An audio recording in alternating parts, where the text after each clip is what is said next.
大家好，我係大師。今日我會教大家點樣去醃子薑。網絡上其實已經有好多同類型嘅教學影片嘅，不過今日教嘅呢一個食譜，大部分都係參考一間老字號嘅傳統製法，同一般嘅有啲唔同㗎。而家就等我同大家分享一下啦。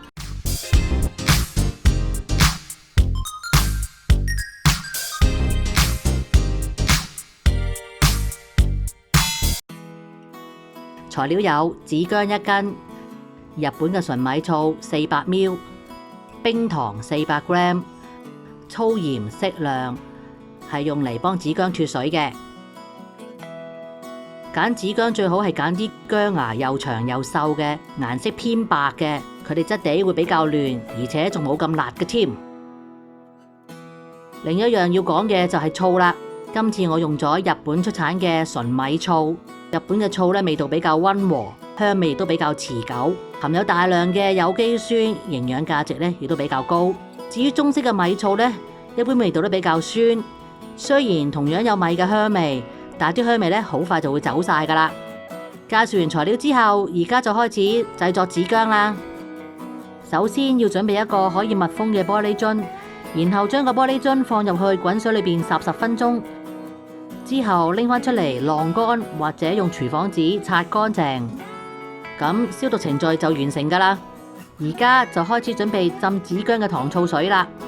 將相同重量嘅純米醋同埋冰糖放入煲裏邊，煮到啲冰糖溶晒，攤凍之後放入雪櫃雪凍佢，咁就完成噶啦。好啦，準備我哋嘅主角子薑啦。將子薑嘅薑芽切晒出嚟，然後刮走啲薑皮。跟住用水沖乾淨佢，之後等佢自然風乾，大約係5至6個鐘頭。風乾咗嘅子薑呢，用粗鹽捽下佢，等佢哋進一步脫水。脫完水嘅子薑呢，要用米醋沖走翻佢表面啲鹽分。處理好嘅子薑呢，我哋會放入一個大碗裏邊，倒入新嘅米醋，將佢浸過夜。浸過夜嘅子薑，將佢切成薄片。然後垂直咁排入嗰個已經消毒咗嘅玻璃樽裏邊，再倒入事先雪凍咗嘅糖醋水，將個瓶口封好，咁就完成噶啦。